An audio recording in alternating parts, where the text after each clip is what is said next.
Persons listening to this show should experience varying degrees of euphoria and might radiate a warm glow of truth from their entire being. This phenomenon sometimes lasts hours after a typical brain massage.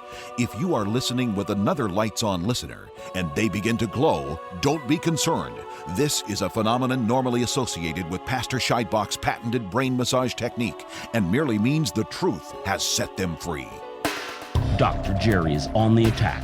Liberty's friend and tyranny's foe. The heathen are raging and the battle for America is on.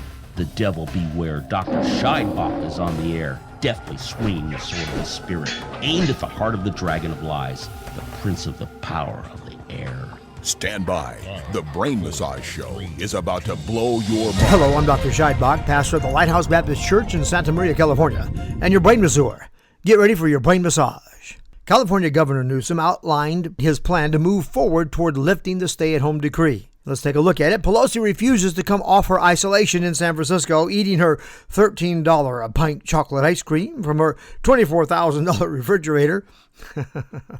Talking about how much she is enjoying her isolation, while small businesses in America are suffering because that woman will not call Congress back to Washington to take care of the business of the people, to create a bill to provide much needed funding to help our small business people in America. Nancy Antoinette, as some are now calling her, saying to the small businesses in California, let them eat cake.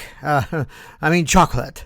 Americans are beginning to rise up against the excessive and unreasonable use of this pandemic to take away our liberties. Looks like the conspiracy crowd got it right. Again, well, somewhat. Apparently, this new coronavirus did leak out of a virology lab in Wuhan, China, after all.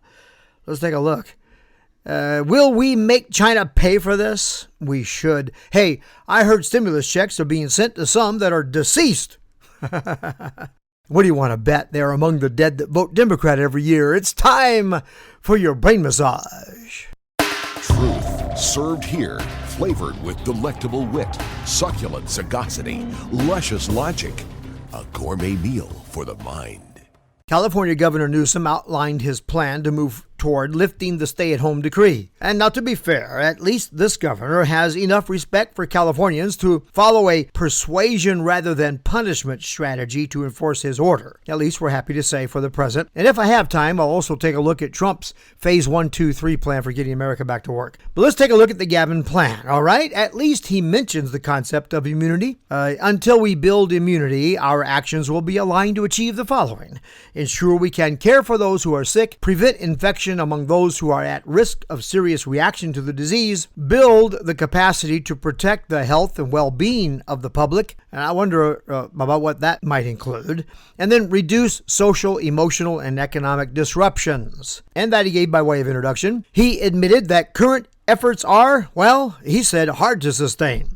I would say they are unsustainable because of the, and he named three things: impact on our economy, on our poverty, and on healthcare. Although the truth is, our healthcare providers are not so overwhelmed as some would have you believe. Well, then Governor Newsome outlined 6 things that he will use to decide when and how much to modify his stay-at-home order. When the governor is satisfied we have adequate facility to test everyone who requires testing, and when he sees that we can handle the necessary contact tracing, well, these things together will be a marker that, in his mind, would justify thinking about or moving toward relaxing his stay-at-home order. However, there are 5 more. Let's look at them. The second marker is the ability to prevent infection in people who are at higher risk of severe reaction to the virus. He wants to ensure older folks and those with medical vulnerabilities can be supported in their homes or quarantined from the public. Also, he's looking to see that there's a plan in place to quickly identify and contain outbreaks in what we call old folks' homes and among the disabled and those who are in jail. His outline includes concern for those with comorbidities, multiple fatal problems, but that actually seems that he would come under the medical vulnerabilities part. But anyway, number 3, the preparedness of our hospitals to handle any possible surge of an outbreak. That's in bed capacity, supply, staffing, ventilators, masks. He asks whether our healthcare system can adequately address COVID-19 and other critical healthcare needs. I thought that was kind of weird. I mean, California has some of the best hospitals in the whole wide world, and the doctors too, and so on. Anyway, number 4, he asks, have we built a coalition of private, public, and academic partners to accelerate the development of therapeutics? And he's talking about therapies or, things we can do to treat people with diseases. And again, this is beginning to sound a little bit like a plan to launch a new medical system in a country. I mean, we have the infrastructure in place to answer this, unless it's a repeat of number 3 and he's thinking in terms of capacities. Number 5, the ability for businesses, schools, and childcare facilities to support physical distancing with the ability to implement the distancing practices and guidelines to check employees and patrons who enter their premises. And here he elaborates his concern that we have supplies and equipment to keep the workforce and customers safe. And then finally, he wants a plan in place to determine when to reinstate certain measures, like the stay-at-home rule, if it becomes necessary. He wants an early warning system in place and the ability to quickly communicate his reinstatement of the stay-at-home order if he deems it necessary in the future. Then he offered his projections of what the new normal will look like. Restaurants will open with fewer tables, ergo prices will go up, face coverings will be more common, ergo we'll all look more like China, and new opportunities will likely arise to support mitigation. So prices for goods and services go up a bit more because of the need to hire people to monitor this stuff or advise the company on this stuff and blah, blah, blah, blah, blah. All right. Maybe he's going to grab the coattails of the good mayor of Los Angeles and hire a whole army of snitchers to go about taking notes on what you're doing and then report you to the police. Anyway, some of these make perfect sense, by the way, and some of them only make sense within the context of the way you can expect a liberal to be thinking. Let me give you some examples of that. The government cannot prevent infection in people who are at higher risk of severe reaction to the virus. How far would the good governor go in this effort? Would he justify locking up old folks, like in prison or something, keeping them prisoners in their own home, and do that every flu season? How do you prevent infection? Even if they instituted the most outrageous controls on the movements of older folks and all who interact with them, even then, he could not prevent an infection. He should have used the word mitigate, but we would still have a problem. How far does the governor think government can go or should go to protect people from getting sick? And by the way, I'll tell you where the liberals draw the line in just a moment. Hang on. And thinking of lines along the same lines, insisting on preparedness to handle any possible surge of an outbreak? Well, that's unreasonable. The projections we've been hearing from professionals have been so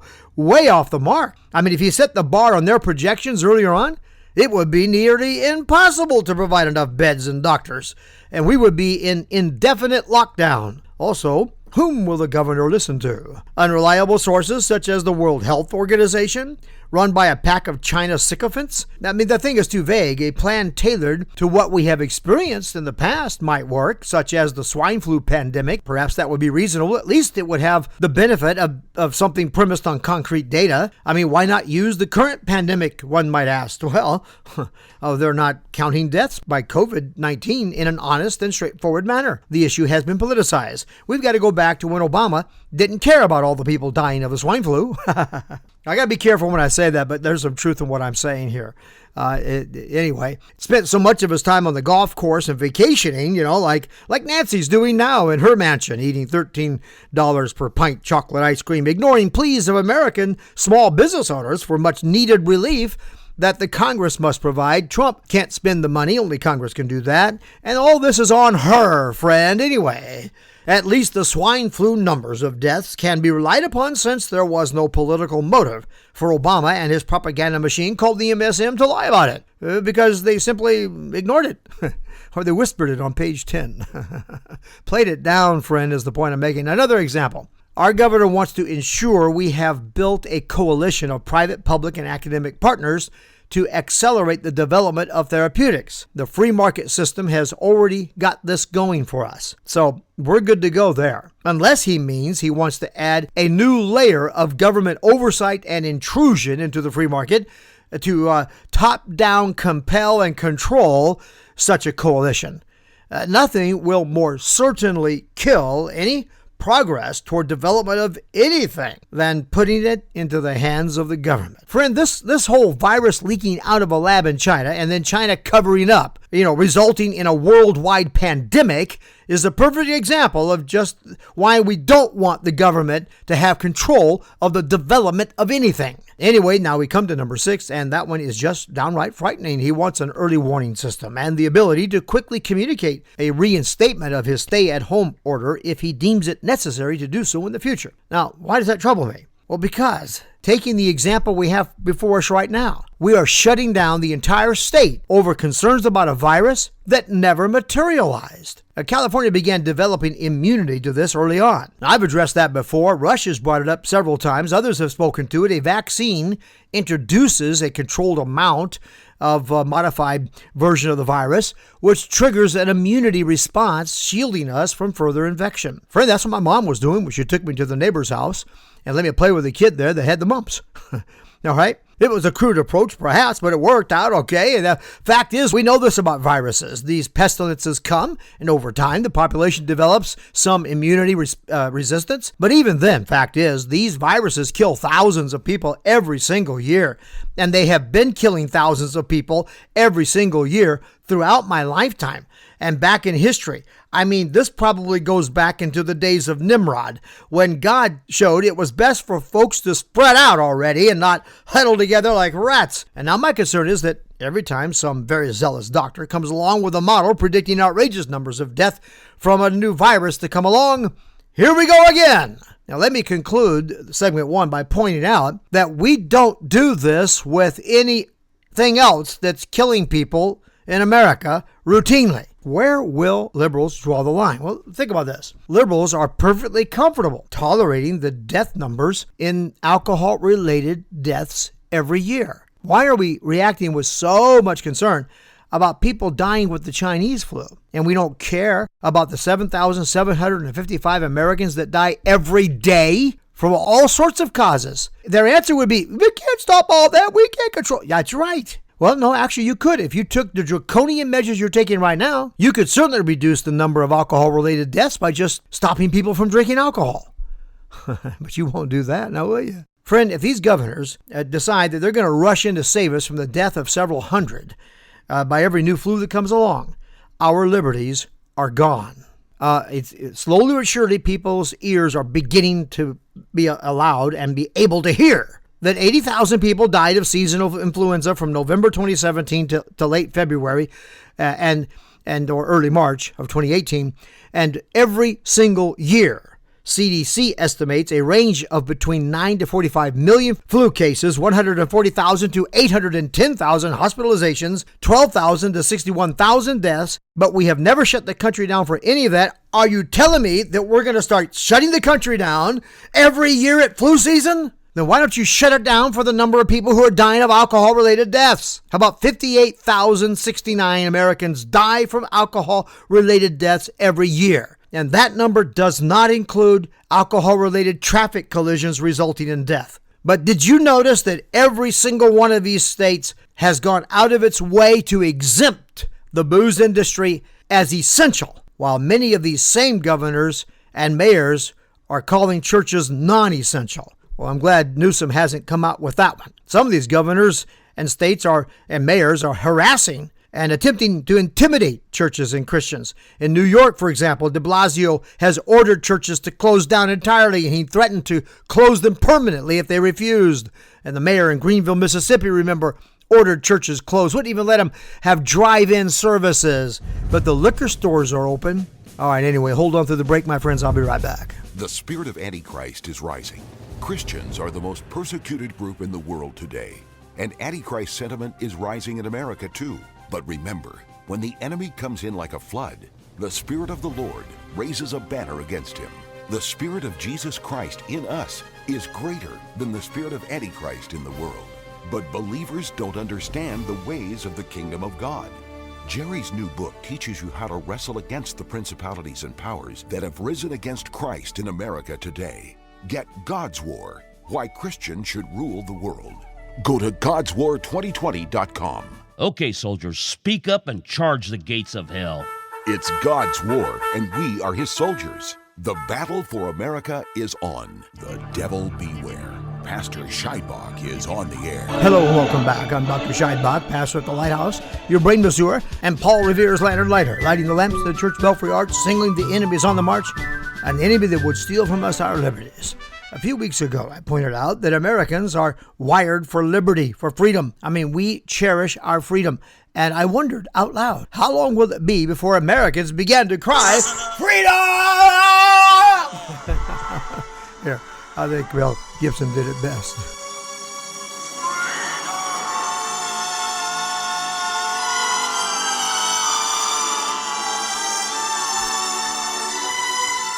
Now, Trump is tweeting, liberate Michigan and liberate Virginia. You know, he gets it. He really does have an uncanny ability to tie into Americans' psyche. You know why? I think it's because he is one. And it's been a while since we've had one of those in the office. You know, I started crying freedom a few weeks ago. And it appears to me that many of our fellow Wallace-spirited Americans are chafing at the chains and bucking against the racks upon which they have been manipulated into lying down and allowing themselves to be strapped in. They scared us into running into their stretcher and letting them strap us in, and then they started turning the screws on us and stretching us.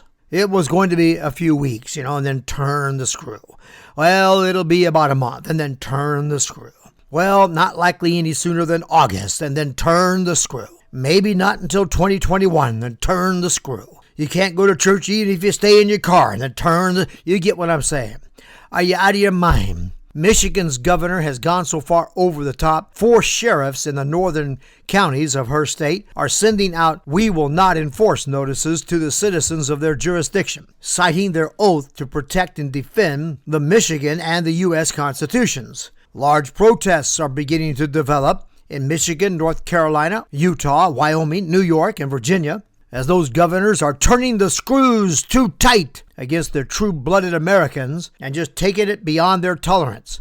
Well, it's true that Americans are more tolerant of oppressive government today than they were in 1776, when they did things like organize tea parties and organize a massive rebellion against the English tyrant named George, declaring their independence and defending their liberties, even to the forfeiture of their lives. I'm telling you, Americans would rather die of this stinking disease than be prisoners in their homes for the rest of their lives. This is getting intolerable. But our forefathers committed their lives, their fortunes, and their sacred honor to break government oppression. But there comes a point where it's just obviously unreasonable and wicked intrusion upon the rights of man. And, well, liberals have their triggers, and conservatives have theirs. And infringement upon our rights is certainly a trigger. Look, I do appreciate the fact that social distancing, these protocols, insofar as they may reasonably be employed, are certainly wise and appropriate, prudent. And as I've told you 1,000 times,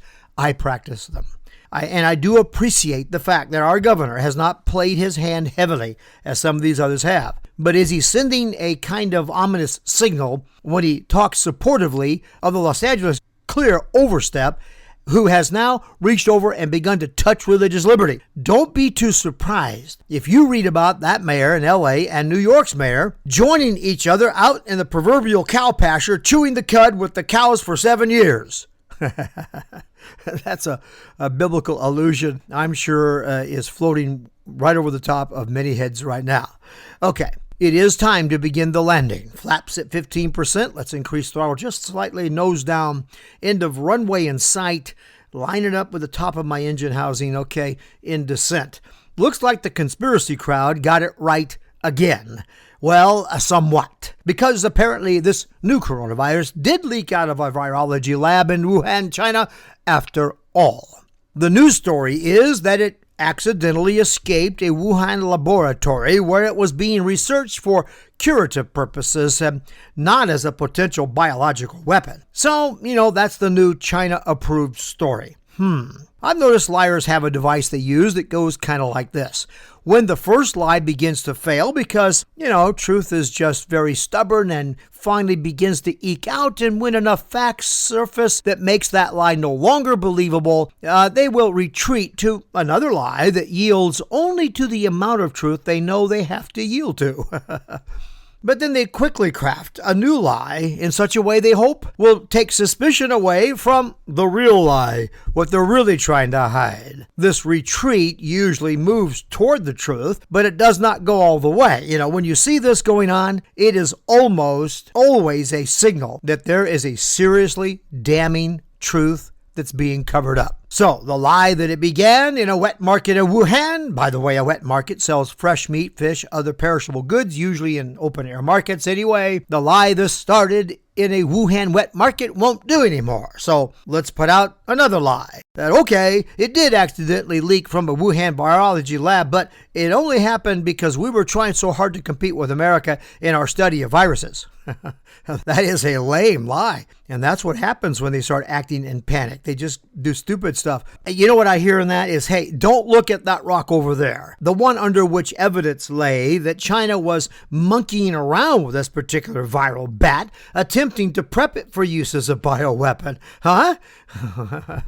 What do you think about that? Well, why wouldn't they say they were studying the virus they discovered in this horseshoe bat to create a vaccine because they wanted to get ahead of a possible outbreak? Wouldn't that make a whole lot more sense? Now, my point here is you need to learn how to listen to these people. When they come up with a stupid lie, you got to know they're covering something up that's a lot more serious. But you see, in my experience, liars don't think clearly to begin with, and when they are in cover-up mode, they think most unclearly. Will another smoking gun be found, revealing it was being prepped as a bioweapon after all? But a Chinese with a conscience, and there are many such, by the way, decided to expose it, eh? Now, there is an even darker conspiracy theory that some deep state nut jobs arranged to have this virus carried to China from America, where the plan was to release it into Wuhan population, shut down travel from Wuhan to anywhere else in China, but allow travel from Wuhan to, well, everywhere else, especially to America. Hey, Mr. American, why don't you go home now from Wuhan to America? And he did, and it was discovered when he got here that he had the disease. And meanwhile, the deep state organized a full court press to attack aimed at the Trump economy in hopes to derail it, stop his massive rallies, have Americans cowering in fear, which is where they like to keep us all, to bring down a president, but more than that, to bring down a country. America, as a matter of fact. America as founded in particular, and then raise up in its place the Socialist Republic of North America. Hey, can I spin a conspiracy or what? And my point is, that's what happens when special interests attempt to quash the truth by dismissing it as a conspiracy, only to have their lies exposed. It ends up fueling the conspiracy theory engines that are native to human nature anyway, especially when the humans in question have been lied to repeatedly. I mean, how many of these pandemics are going to come out of China before we start to say, hey, whatever you do, vote for Trump in November? That, my friend, truly is your only way to strike back at all this that's going on in this country right now, to destroy the home of the brave and the land of the free. They tell us this was not a manufactured virus, that it is a creature of nature arising in a creation corrupted by the fall of man. Well, they wouldn't have said that, And I'll give you more insight on that Sunday night at 5 p.m. in my Issachar Report as I respond to Cuomo's latest Antichrist rant against believers. But the Chinese have a history of using viruses as a weapon, did you know? Here is a document dated October 1, 1941, revealing concerns in Japan about, quote, Chinese employment of chemical and bacteriological warfare against the Japanese, end quote. Although, I must say, the same article offers a whole lot of evidence condemning Imperial Japan for extensive use of biological weapons during World War II. I found this interesting. That business, of blaming an accidental release of invisible people killers from a lab and blaming that on ingestion of infected animal meat, well, that goes back to 1979, maybe even earlier. But in 1979, an explosion occurred at the Soviet Institute of Microbiology and Virology, and a bunch of folks downwind of that facility died of anthrax inhalation. Soon thereafter, the communists blamed it on Russians eating tainted meat at first. Anti-communist Russian Boris Yeltsin, however, some 20 years later, admitted the anthrax was released from that research facility explosion. And then, communist Bulgarian government used an umbrella fitted with a device that injected a pellet with a toxin called ricin that killed, well, we should say assassinated, a hated dissident. and that was back in 78, their Soviet years. And the supplier of that toxin was the Soviet Union. And, oh, by the way, as an aside, we now know that Iraq had bio-bombs prepared in the run-up to the war. 166 bombs, 100 with botulinum toxin, 50 with anthrax, and 16 with aflatoxin. They also had equipped 25 Scud missiles with these toxins. Spray tanks were built to be fitted to fighter aircraft or drones that would spray these toxins over larger areas, and artillery shares were fitted to deliver these toxins as well. Of course, the Bush haters never mentioned that, but, quote, "It is now clear that U.S. forces faced a significant biological warfare capability in the desert," in quote. WMD, anyone? Can't find those. Why didn't we have 24/7 wall-to-wall on that one? Fact is, our attack was so overwhelming and the invasion so quickly moved in on them, they never had a chance to deploy. And when they might have, we were so deep into Iraq by then it would have been suicide to do so. All of this supports another theory I have offered about our apparently extreme reaction over the China virus. And the point there is the discovery of this recent lie about what was called conspiracy theories before just throws the doors open to conspiracy theorists that go crazy. U.S. security agencies such as Homeland Security and the entire Department of Defense has been deeply concerned about a bioweapon attack, and nothing has abated that concern. It was learned that our suspicions regarding Russia's heavy investment and involvement in creating biological weapons back in the day was justified when it was learned that Russia continued 20 years after they signed the treaty prohibiting the development of such weapons. Boris Yeltsin, after he removed his bottle of vodka, let the proverbial cat out of that bag back in 1992. It all got exposed. Guess what? We also know that other enemies of America eagerly hired many of those Russian scientists. What programs did these scientists set up for those countries? Friend, despite what Mr. Cuomo says, the truth is, God is our protector and our only sure defense. Don't forget that. Other nations have to their peril. 11 Iranian Revolutionary Guard naval vessels almost collide with and harass 6 United States ships in international waters lately. Okay, flaps are at full now. I got a crosswind, I noticed. A little right rudder there. Okay, good. Some floating. Bit more throttle. There we go. Did you hear that some stimulus checks are being sent to people that are dead? Yeah, dead folks are getting stimulus checks. Wow. What do you want to bet? These are the same dead people that are voting in every election. And isn't it strange that all dead people vote Democrat? Even some of those who were Republicans in life, when they die, they vote Democrat. Well, I guess that makes sense. Only someone who was brain dead, at least. Now, who can't think or reason, would vote Democrat these days. Don't you agree? And my friend, you know they're plotting to steal the presidency, to keep the House and get the Senate by election fraud. There, I said it. I've hinted at it, suggested it. Now I just state it plainly and stand by it. Nothing else explains Democrats eliminating the voter ID law in the state of Virginia. What are they planning? Nothing else explains the resistance to voter ID law here in my beloved state of California. Right? It's a rational thing to expect. It's certainly reasonable that any state would want to ensure only citizens participate in this most sacred privilege of citizenship in this blessed country, the power to vote. They're planning a ballot box coup. They failed at their impeachment coup. Don't forget the phony dossier, the FBI illegally spying on candidate Trump. Actually, it's worse than illegal. It's a violation of an American citizen's privacy rights under the color of law. And now this, their Hail Mary backup plan, a ballot box coup. Because, don't you see, ultimately, this is all about tearing America down and rebuilding it into the United Socialist States of America, the USSA. I have lit the lamps in the Church Belfry Arch. Now you let me know you see they're on. Call 1-805-314-2114 and leave me a message in our listener response hotline, or go to our website. And right now I'm asking you to go to godswar2020.com, godswar2020.com. And use the contact form there to send me a message. God bless you. God bless America. And I'll see you in church. Your next brain massage is scheduled for Saturday at 12 noon and Sunday at 7 a.m.